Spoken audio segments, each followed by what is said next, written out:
Welcome to another edition of GooberPasta. Are you a ghoul? Are you a friend of a ghoul? Well, if you are to either one, then you might find this next tale to be quite spooky. The rain began to fall harder and harder. Several of the people at the funeral took shelter underneath the awning that they put. I stood out there in that cold, dreary rain. Me and several other individuals were pallbearers for my uncle, who died tragically from smoking too much sage. Said he was trying to defeat the ghoul, and sage was the only way to keep him away. I don't understand why he believed in ghouls or that smoking sage would keep ghouls away, but here we are. He's dead, and he's not coming back. The pallbearers and I placed his casket on the little rollers that lower him into the grave. My wife looked over at me with scorn. She was always on my rear end about something. I took my place beside her and sat down. She leaned in and whispered, "You were awful chummy with that other pallbearer. Are you and him going to go out and get some hose afterwards?" "No, dear," I replied. "Oh, okay. I just had to check because I know how you have so many hoes." I didn't have any hoes. My wife was always thinking that I was out running around with hoes and other women. Just last week, she busted out my car windshield. Then 10 minutes later, she was sending me selfies telling me how I was the best boyfriend / husband she ever had. I don't know why I married this woman, because she sure does make my life a living hell. But I'm stuck in it, just like a lot of good women and men get themselves stuck in relationships that they shouldn't be in. Oh well, that's another subject matter. I gave out a big long sigh. I knew I would never see my uncle again, but all of a sudden, in the distance, I could see what appeared to be a ghoul. "Honey," I said, "look over there in the distance. Doesn't that look like a ghoul to you?" "No, it looks like one of your hoes that you're always talking to. What's the matter? Didn't think I'd notice? I'm gonna make you walk home tonight." Damn, she was gonna make me walk home. She immediately left the funeral. I could see her walk off in the distance and get into our car and peel out. She came through the cemetery, stopped, yelled some profanities at me, interrupting the funeral service, and threw my satchel out the window at me. "Maybe you can call one of your hoes to get you home." She then sped off. Jiminy Willikers. Looks like I was going to have to walk home in this pouring rain. But I couldn't take my eyes off the figure in the distance. It sure did look like a ghoul. It didn't have any legs, was floating. Arms were kind of skeleton-like. It was draped in some kind of black tathered robe with a hood, had fiery eyes, and from what I can tell, didn't really have a lot of facial features. I definitely think this was a ghoul. As the service ended, I began walking off. My friend Marty gave me a ride home. As we got into his car, I looked out in the distance, and I could still see what looked like a ghoul. I think ghouls like to feed on the bodies of the dead, so maybe it was going to feed on my uncle. Marty took me home. "Hey, Mac, your wife sure is a bitch. Are you going to stay in this relationship?"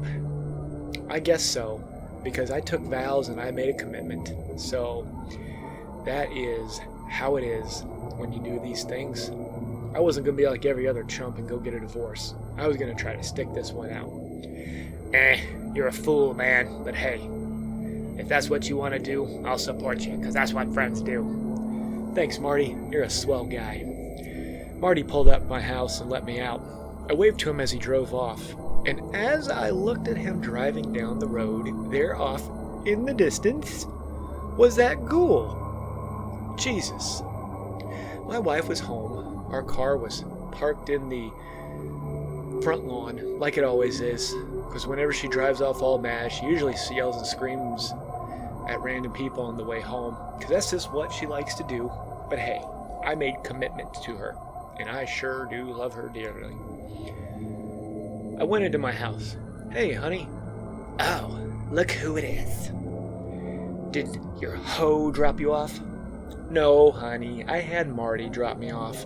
Oh, Marty, must be one of your hoes, one of your bitches, she said. Her voice always got a little raspier whenever she started smoking Virginia Slims and drinking bourbon straight from the bottle, and that's what she was doing. She was pretty drunk. Oh, you know I have throat cancer, and it's just exacerbated by the fact that I smoke Virginia Slims and drink bourbon straight from the bottle. Yes, dear, I said. I'm going to start getting dinner ready. I walked into the kitchen and pulled out the ingredients to make dinner. Stovetop stuffing it was. I really did love stovetop stuffing, and I eat it all the time. My wife eats it too because she doesn't cook. She just drinks bourbon and smokes cigarettes, and she draws nutrients from the rich tobacco. As I was preparing the stovetop stuffing, I happened to glance out the window, and geez, wouldn't you know it, there was the ghoul. Honey, I screamed, look, it's the ghoul. Oh, that's no ghoul. It's one of your hoes that you're cheating on me with. She came running in. Look, you like 'em all floaty and pasty, huh? Her voice was getting a lot worse, but she kept drinking. She pulled back the bottle and took a big slug out of the bourbon. Oh, that's good bourbon. I can't wait to shit all over your suits tonight.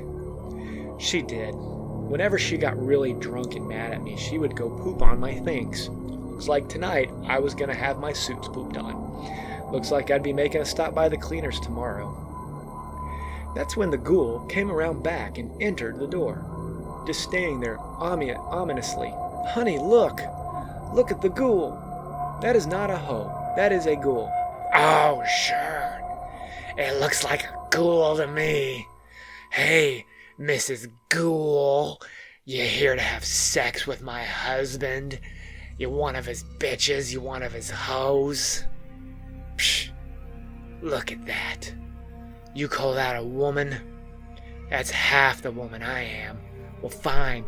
You and your hoe go have a good life together. Or should I say, your ghoul. The ghoul crept closer towards me, floating ominously, staring at me with its fiery eyes. I said, hey, ghoul. I don't know what you want, but my uncle's dead, and he believed in you. Now, I'm a little concerned about everything that's going on here right now. So, why don't you, I don't know, maybe go away? The ghoul continued to look at me, not uttering a single word. My wife just stared at the ghoul and stared at me. Well, why don't you two go ahead and go get a motel room at the Motel 6? The ghoul looked over at my wife, then approached her. The ghoul made eye contact with my wife and was staring directly at her. Oh, what, you got a thing for me now? All of a sudden, my wife keeled over dead. Mr. Ghoul, I said, now why did you kill my wife? The ghoul then looked over at me, and its mouth began to open, like it was going to say something to me. You have done well by us. Your uncle was indebted to us, but upon his death we were able to feed on him. We owe you our gratitude, so I was sent to kill your wife. Now you and I will go to the Motel 6, where we will be together forever. And no, I'm not one of your hoes. Wow, Mr. Ghoul, that is really nice of you, because I didn't know how I was going to get out of this crappy marriage I was in. with this lady who was always accusing me of cheating on her. But that's another subject matter. Let's go to Motel 6. The ghoul and I walked out to my yard, where my wife had drunkenly parked the car. She had run over a couple mailboxes and some plantainias that I had planted. Boy, I sure was a dumbass thinking plantainias would grow in this American northeastern climate. But hey, I'm kind of a dipshit sometimes.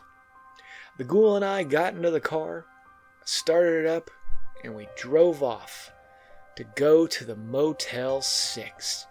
Thank you, bitches.